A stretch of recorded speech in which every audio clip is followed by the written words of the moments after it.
triumph. I've proven once and for all. Part of why He-Man is still such a relevant hero and why the Masters of the Universe live-action movie is happening is because of the wide variety of colorful heroes and villains that the franchise has to offer, especially some really awesome Lovecraftian ones. And one of the benefits of such a long-running sword and sorcery universe is that it can create all sorts of bad guys. Those that are based on animalistic or plant features, those that are ghostly in nature, those that are based completely on science and technology. But one common thread that one can find between these plethora of flavorful bad guys is the Lovecraftian undertone. And that's precisely what I am going to bring you in this video. The 15 ultra-powerful cosmic Lovecraftian He-Man villains. Let's begin, shall we?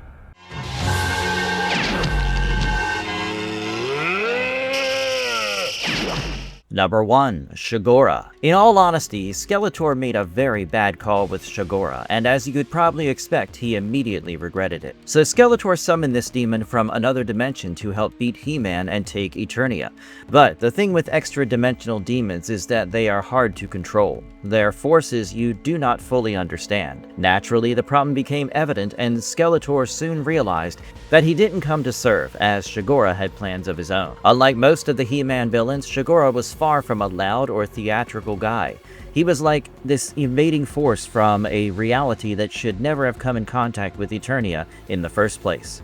In the aftermath of his arrival, Shagora imprisons Skeletor, Evil-Lyn, and Trapjaw in crystals, wounds Whiplash badly enough for him to flee, and then starts draining power from his captive. Thankfully, Whiplash managed to reach He-Man and the other heroes to tell them that Shagora would not be an easy one to deal with. Anyway, his look and abilities fit that unnatural aura. He was extremely huge, had just a single eye, and several powerful tentacles, all of which makes him a textbook Lovecraftian creature from beyond. Additionally, he was extremely resistant to magic, while having the ability to perform exceptional magic. He could also summon and command servants, teleport at will, twist bodies and minds, but maybe his biggest feat was transforming the sorceress into a cackling, harpy-like creature, while trying to open a gateway to drag all of Eternia into his own dimension, which is far more than a conquest. I mean, it's like a cosmic takeover, but at least we know who Shagora is. The next one on the list is literally called the Unnamed One. Irrespective of the franchise or the universe or the IP, whenever someone is called the Unnamed One, you immediately understand that there's something mysterious about that dude, maybe something mystical even. But more importantly, it also reminds you of the Lovecraftian entity called the Nameless One, and if you are a real fan, then it could also hint to the short story called The Nameless City. Likewise, Masters of the Universe's Unnamed One is also different from his colleagues and contemporary. Unlike the evil warlords and ugly skull-faced villains, the Unnamed One is much older and stranger. In the Classics version, he was once called Gorpo, an overlord of the Timeless Dimension and an ancient Trollin-level wizard who tried to steal the power of the universe for himself. But this was a betrayal, and he received a befitting punishment. The aura of the gods got placed into the Sword of He for safekeeping, while Gorpo was stripped of his form and banished into the Nameless Dimension. And it was here that he became the Unnamed One, a figure spoken of in whispers and myth, kinda like he who must not be named. The other Lovecraftian thing about him is that his very existence is something of a mystery and reminds you of things that lay outside normal reality, something so old and wrong that people barely even want to talk about him or name him for that matter. Even King Hiss, back in the mini-comics, reacts to the idea of him like he's some higher dark force the Snake Men already serve. You could say he's like the guy behind the guy. You know, kind of like an overarching omnipresent force of evil. Anyway, his powers and schemes do justice to this reputation. During exile, he figured out how to combine reptilian DNA and use that knowledge to create an army of cold-blooded warriors, then sent them out to raid magical planets so he could build power for revenge. So he pretty much commands and controls this whole reptilian war machine. In the end, He-Man's son, Dayar, the new hero, confronted him directly and brought him down with the very power he once tried to seize, which feels like a complete circle. You will all become part of my collection.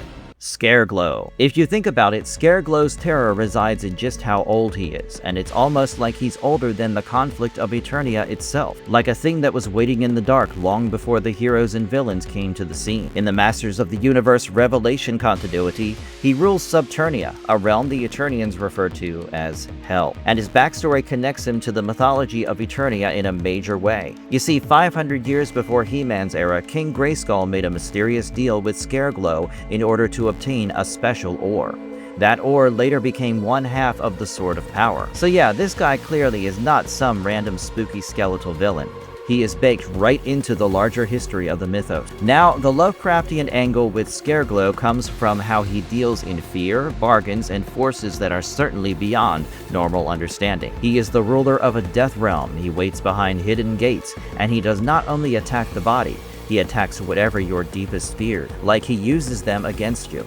Kinda like what Pennywise does. Yeah, Pennywise from the It franchise. He has that skeletal, spectral look complete with his bright red eyes, something that resembles the personification of death itself, one that's wrapped in armor and all things dark and evil. And given his job profile as the ruler of the Eternian version of Hell, you can and should expect him to be extremely powerful. He can split groups apart, force warriors to confront their greatest fears, create illusions that shift shape, summon stone tentacles from the ground, drop stalactites from above, command shadow beasts, and even evolve into a scorpion-like form when brute force failed. And his biggest showcase of power comes in the Subternia sequence, with Teela and later Adam. He nearly gets hold of Teela through fear, returns to attack the group with the whole cavern itself acting like his weapon, and even forces He-Man into retreat, thanks to that monstrous scorpion form. And although Teela manages to seal him in Subternia, Scareglow is no joke, and probably more intimidating than Skeletor himself.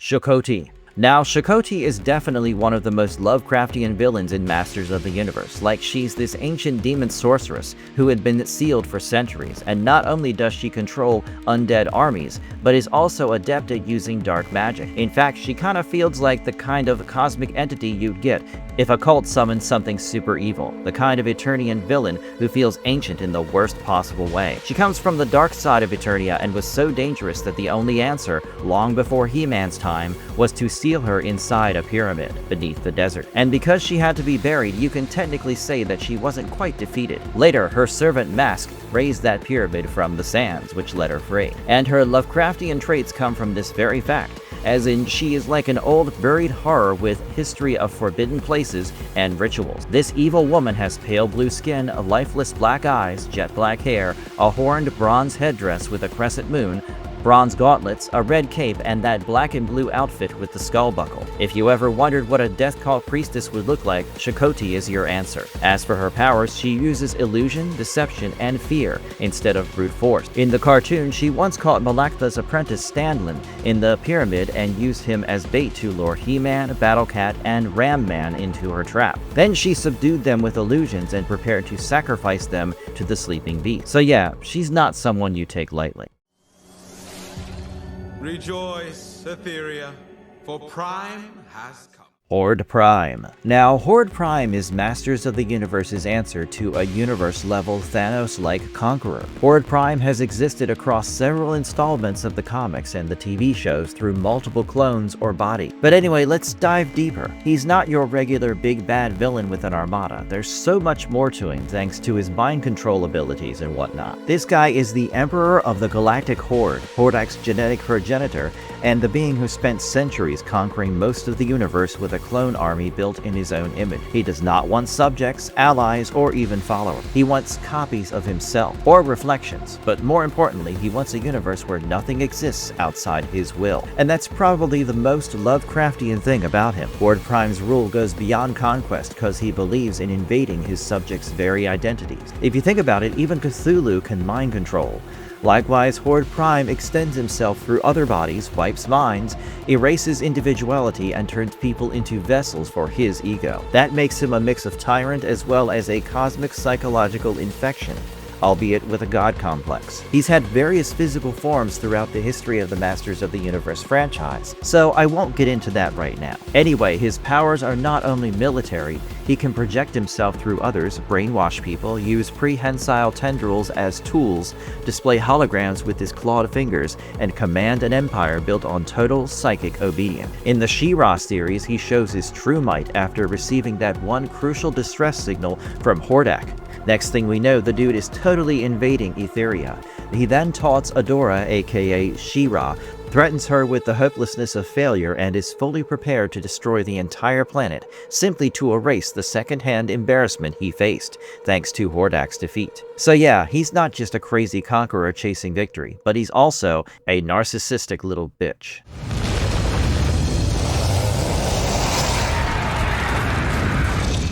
Serpos, a god of the snake men, is a big deal in itself, yeah? But then the 2002 series went further than that and revealed that Serpos himself was the Snake Mountain. So that fortress-like structure is actually the petrified body of a colossal serpent god, one that has been waiting to wake up, and it simply cannot get more Lovecraftian than this, can it? Serpos was once worshipped, but then he was imprisoned, and ever since then he has been connected to this lost serpent mythology that predates most things on Eternia. But eventually, King Hiss manages to awaken him in the episode titled Awaken the Serpent. But it would have been better for everyone had Serpos been left as a mountain. This guy is enormous, multi-headed, and extremely terrifying, and that too in a very primal way. In the Awaken the Serpent episode, he is a giant three-headed, fire-breathing snake, and the scale of the problem that he poses is insane. More often than not, Serpos is absolute devastation. He slithers across Eternia like a living natural disaster, breathes fire, shrugs off direct attacks, and tears through structures that should have held against armies. In fact, King Hiss rode him toward the royal palace, and Serpos proceeded to wreck at least half of it, before turning his attention toward Castle Grayskull. He-Man obviously failed to stop him alone, and the Masters got overwhelmed. And it ultimately took Zodak defeating King Hiss and the spirits of the Elders blasting Serpos back to the Dark Hemisphere to force him into stone again. Once and for all, technology is the master of the universe. Motherboard. Motherboard is a revelation in herself, and of course, not the good kind. In Revelation, once magic had nearly vanished and both He-Man and Skeletor were believed to be dead, Triclops took this window of opportunity, or the power vacuum, and turned himself into the High Priest of Motherboard. And no deity or being from any cartoon worshipped by a cult was ever a force of good. Using one of Eternia's last magical objects, a goblet, he performed her miracles at Snake Mountain and caught strange electronic-looking water from a huge altar, which he finally forced his followers to drink. That liquid transformed them on the spot, replacing limbs with weapons and turning believers into cyborg acolytes. And this stuff here is beyond the Cthulhu mythos. If you ask me, it kinda has some sort of Lovecraftian techno-horror feel to it, because Motherboard is not really a person or being at first. She's more like a deity, a hidden force that can be connected to rituals, corruption of the human mind, and a promise of transformation. Appearance-wise, she is humanoid, but can become a huge winged woman, which makes sense since she is basically a mechanical goddess. And power-wise, she could give both Skeletor and He-Man a run for their money. She can negate magic, infect and convert people with cybernetic substances, create armies through mass transformation, and command bad guys like Triclops, Trapjaw, Whiplash, Blast Attack, and later Skeletech.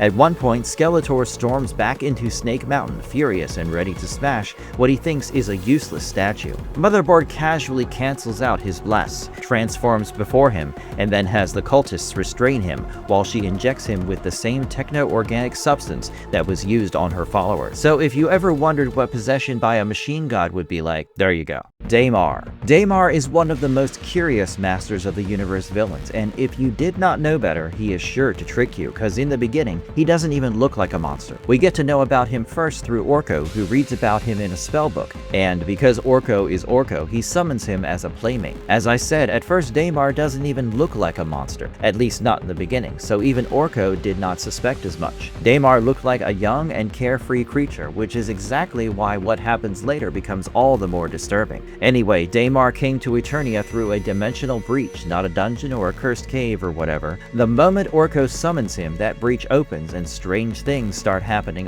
all over Eternia. So Dayar is basically connected to a hole in reality that can let something much worse than himself through. He can spin a cocoon, and while he rests inside it, he matures into his adult form. He tracks the dimensional breach to Castle Grayskull and plans to open it fully so an army of demons can invade Eternia. So if you think about it, he is much more dangerous than a full-blown powerful monster. I mean, this guy has a super nefarious plan, and his very existence threatens to turn Eternia into an entry point for a full demonic incursion. But what makes Dayar interesting is that the story does not leave him just with his own schemes. Skeletor and Evil Lyn try to control him through force and manipulation, while He-Man and Orko appeal to the idea that he can choose his own path. In the end, Dayar rejects the invasion, closes the breach, and returns to the Dark Dimension. So yeah, he is a demon with the potential to bring about an apocalypse, but also who chooses not to go down that road. Orlax of Primia. The history of Orlax of Primia can be traced back to about 500 years before He-Man, when it crossed over from Primia into Eternia. The first people to get their hands on it were General Hiss and the Snake Men, and because they realized the thing's attempts at communication were fatal to mortals, they enslaved it and turned it loose on King Grayskull and his family.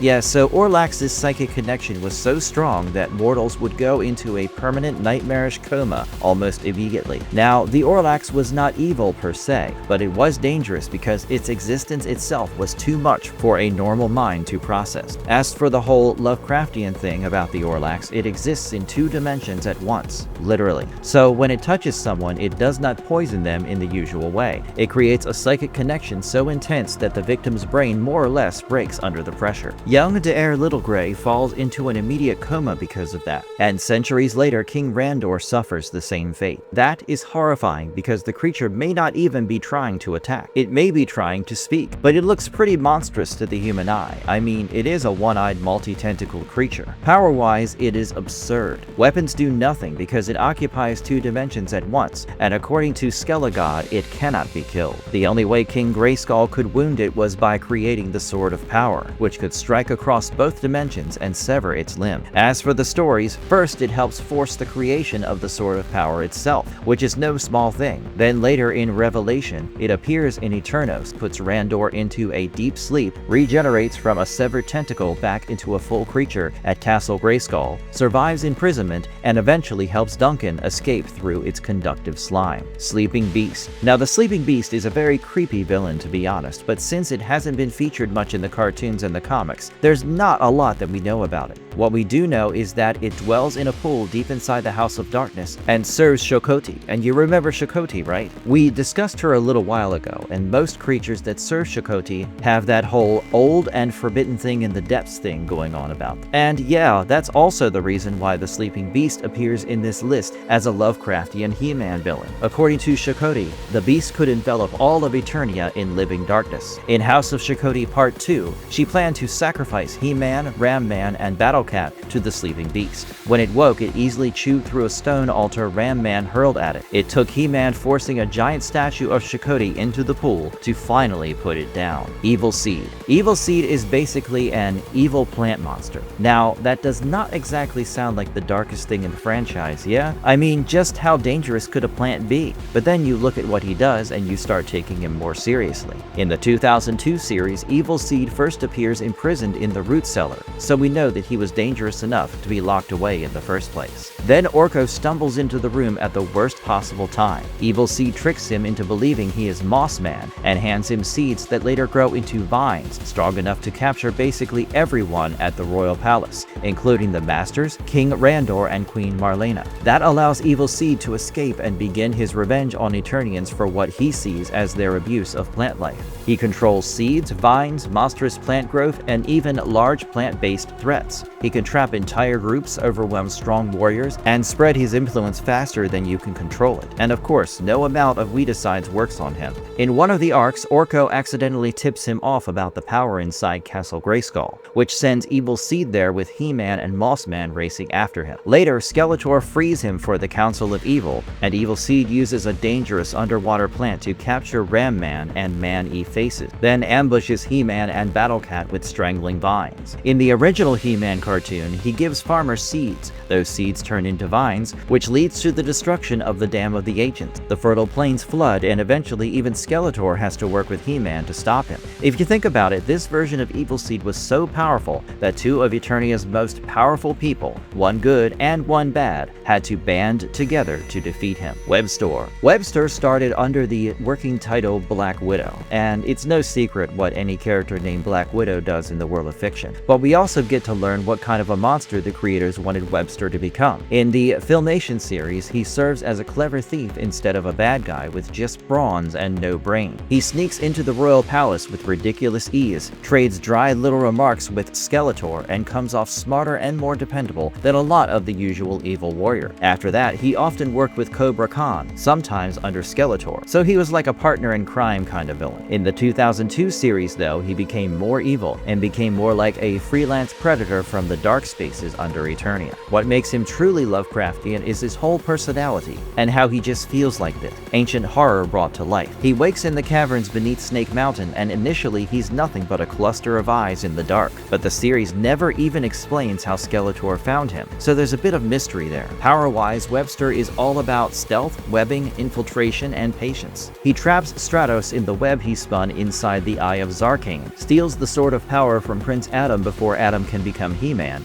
and captures Teela too. But his craziest arc was probably shown in the episode called Web of Evil, where he steals ambrosia from the Andrenids, after which he mutates into a large and more monstrous arachnid form, and gains the ability to spawn hundreds of deadly spiders. That is the episode that upgrades him from Spider Thief and transforms him into a villain who could carry out a global infestation. Oh, and Webstor has also appeared in He-Man and the Masters of the Universe and Revelation, both from 2021. Horde Wraiths. Now, the Horde Wraiths are not the kind of villains who need a lot of screen time to make an impression. Honestly, that may be part of why they work. In the 2002 continuity, the Horde Wraiths are a group of cloaked sorcerers in the service of Hordak. In fact, before they were named Horde Wraiths by the team, they took to simply calling these guys wizards. Either way, sorcery is what they usually do for the evil Horde. Of course, the Horde Wraith do not run into battle-swinging axes, and prefer to stay back and do the whole black magic thing to tip the scales into the Horde's favor. The Horde Wraiths are more like ritualistic figures from some ancient order,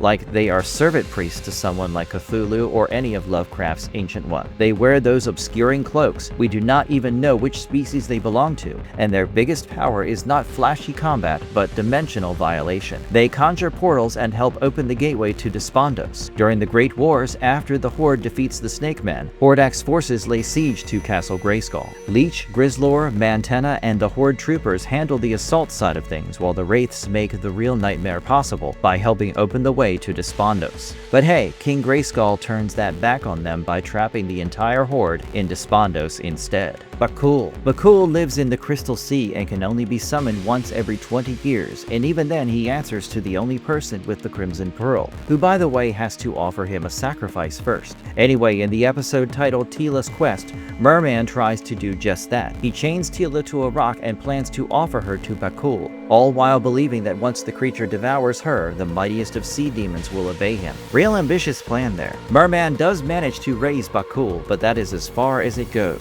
He-Man arrives in time, rescues Teela, saves Merman too, and then defeats Bakul by burying the monster beneath an avalanche. Modulok. Modulok is one of the Masters of the Universe villains whose toy concept and the character idea fit together like pieces of a puzzle. The whole idea was that his figure came in 22 separate pieces that could lock together in all sorts of ways, and his cartoon portrayal played with that idea as well. Modulok is basically a multi-bodied monster who can break apart, reform, and rearrange himself into different shapes to confuse whoever has the bad luck of fighting him. In the mini-comics, Modulok was once a slave of Skeletor who escaped and joined Hordak, mainly because he knew Hordak hated Skeletor. He and Hordak then cooked up a very weird but very effective plan, where Modulok's body parts got delivered to the royal palace in separate boxes disguised as gifts for the heroic warrior. Once the parts reached Castle Grayskull, he reassembled himself, stole a forbidden weapon, and started a three-way conflict with He-Man, Skeletor, and Hordak. This version also focuses on his science side, because later he creates Multibot in his own image and programs it to destroy both the heroic warriors and Hordak. So yeah, trust issues all around. Meanwhile, the Filmation version gives him a much more tragic mad scientist feel. There he starts out as Galen Nycroft, a human inventor imprisoned for trying to control Eternia with a mind ray. While locked up, he completes one last machine, steps inside it, and comes out mutated into Modulok. That transformation boosts his strength enough for him to bust out of prison. He then tries to impress Skeletor, fails to win any respect, and later becomes a more direct enemy of Man-at-Arms, and even programs Roboto